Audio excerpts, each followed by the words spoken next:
Bien, buenos días. Bueno, vamos a comenzar a hablar de la próxima unidad, que es la relacionada con la Primera Guerra Mundial. Primera Guerra Mundial que adoptó ese nombre avanzado el tiempo después de la Segunda. En su momento, la Primera Guerra se la llamó la Gran Guerra, característica que tiene que ver con la dimensión que tuvo esa guerra, que se desarrolló en la mayor parte de Europa, en países, colonias de países europeos en el África y en el Asia. O sea, fue una guerra que abarcó distintos continentes y que terminó también participando los Estados Unidos en esa guerra a partir de 1917. La guerra transcurrió de 1914 al 18 y desde una mirada puede señalarse que fue una guerra, la primera gran guerra industrial, en el sentido que fue una guerra de logística, donde digamos, el desarrollo de la guerra tuvo que ver mucho con la industria, con la capacidad industrial de producir armamentos, de movilizar tropas, donde se emplearon los primeros aviones, los primeros submarinos, cañones de larga distancia, o sea, una guerra donde el poderío industrial va a definir la marcha de la guerra, o sea, quiénes van a ganar o quiénes van a perder. Desde ese punto de vista, por ejemplo, la intervención de Estados Unidos a partir de 1917 en forma directa y en los años previos como proveedor de armamento y de crédito fue decisivo para el engrandecimiento y el papel de Estados Unidos en el futuro. Hasta ese momento Estados Unidos era un país deudor de los países europeos y al término de la Primera Guerra Mundial va a ser un país, digamos, en igualdad de condiciones y superando la mayoría de los países europeos.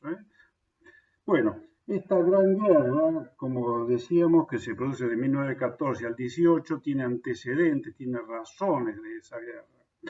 Razones que tienen que ver con rivalidades históricas de tipo cultural y religioso en la zona de los Balcanes. Se comenzó en Sarajevo, en la península de los Balcanes, donde hasta el día de hoy es una zona de diversidad de lenguas, diversidad de religiones, y el conflicto comenzó justamente en el reino de Serbia, que en ese momento estaba por unirse al Imperio Austrohúngaro, y eso significó, digamos, la gota que rebalsó el vaso y el inicio del conflicto, en tanto que los serbios tradicionalmente habían estado aliados hacia el mundo eslavo, hacia el mundo, digamos, vinculado con Rusia, con el Imperio Ruso, y en cambio la anexión al Imperio Austrohúngaro de Serbia significaba alinearse con los imperios centrales, el Imperio Austrohúngaro y el Imperio Alemán.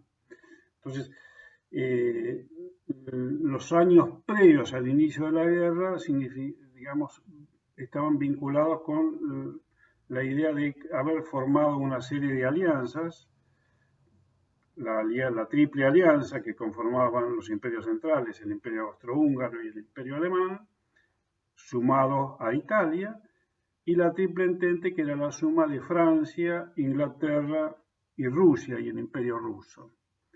Luego, como ya dijimos, se incorporará a Estados Unidos en el año 17. Bueno, como decíamos, una de las razones tenía que ver con, digamos, diríamos, la geopolítica y el interés de Rusia y del Imperio Austrohúngaro y Alemania de dominar en la zona de los Balcanes, que también tenía intereses británicos. Los británicos tomaban el sur de los Balcanes, la zona de Grecia, como una zona de importancia para los mismos. También tenían interés en la zona de los Balcanes el Imperio Turco, que era relativamente poderoso. O sea, muchos sectores tenían intereses en la guerra y por lo tanto se preparaban desde años anteriores para esa guerra. El periodo anterior, en los viejos manuales secundarios, se le llamaba la paz armada. El periodo de 1870, después de la guerra franco-prusiana, hasta 1914, se fueron conformando esas alianzas que van a terminar en la guerra.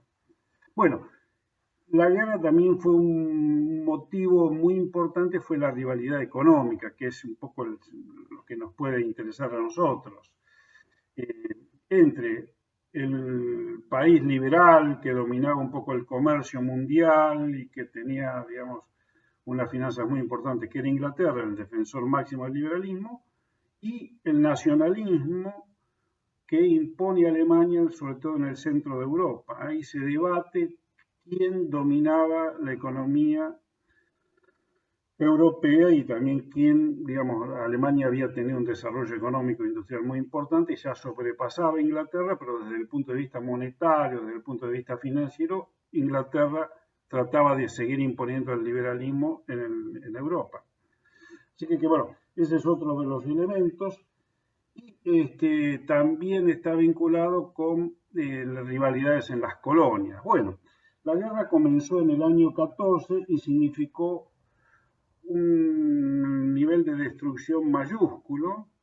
Se calcula alrededor de 20 o más de 20 millones de víctimas, donde la mitad, un poco menos de la mitad, son soldados y hay mucha mortalidad de la parte civil. El grueso de la mortalidad se da en el frente oriental, en la zona de lo que hoy sería Polonia, en lo que era el Imperio Ruso, y en toda una primera parte del frente occidental, que es el avance del Imperio Alemán y sobre todo el Imperio Alemán sobre el norte de Francia, también tiene un nivel de destrucción muy alto. Así que, esta gran guerra, esta guerra industrial, podemos decir, provocó grandísimos cambios, entre ellos el cambio del mapa europeo.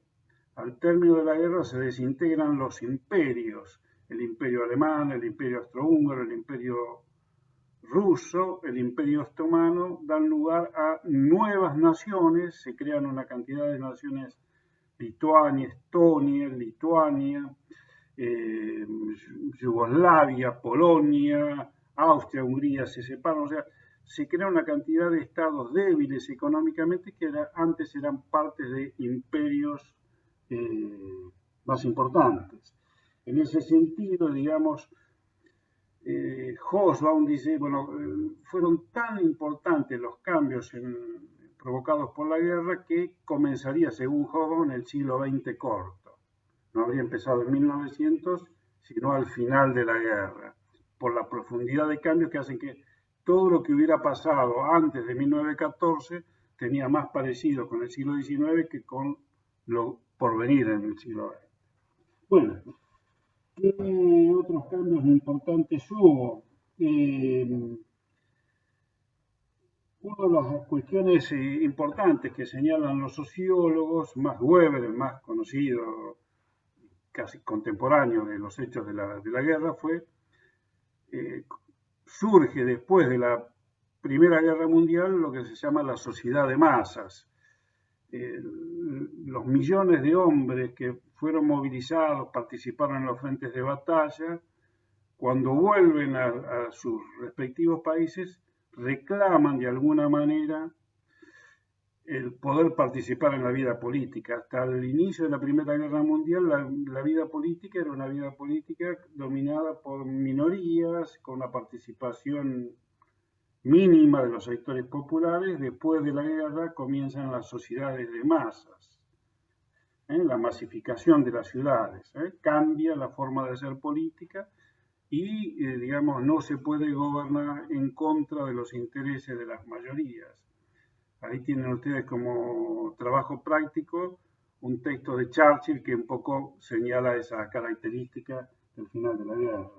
Bueno, otro de los aspectos que cambió la guerra fue lo que se llama la desintegración económica mundial.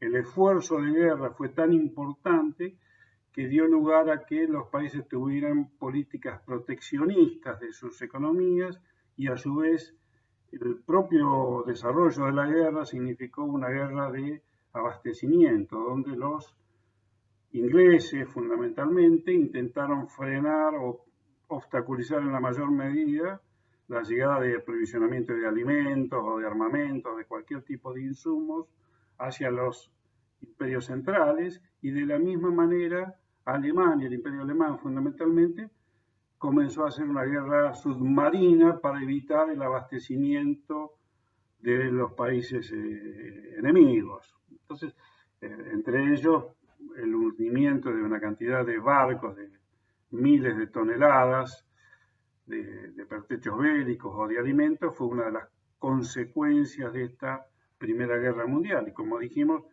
en 1917 el hundimiento de un barco norteamericano fue el detonante que provocó la participación de Estados Unidos en la guerra en favor de sus aliados tradicionales, que son Francia, Inglaterra y Rusia en este caso, en la Primera Guerra.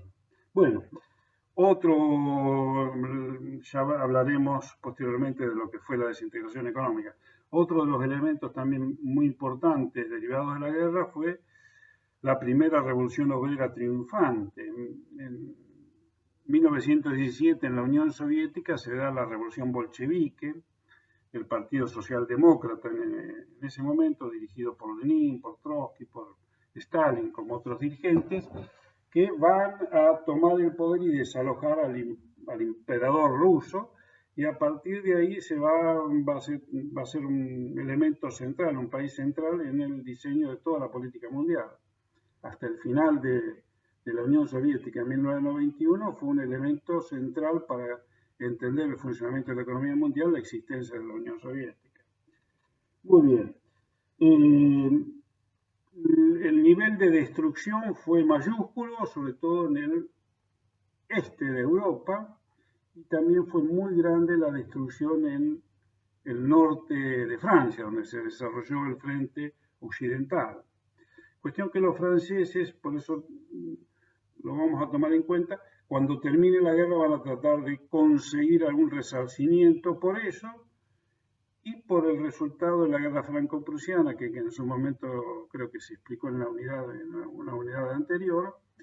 La guerra franco-prusiana de 1870 había significado también la invasión de París por parte de tropas alemanas, el robo del tesoro francés y el establecimiento que Francia debió pagar el costo de la guerra franco-prusiana de 1871. Bueno, de la misma manera, en la Primera Guerra Mundial, el nivel de destrozos mayores se da en el norte de Francia.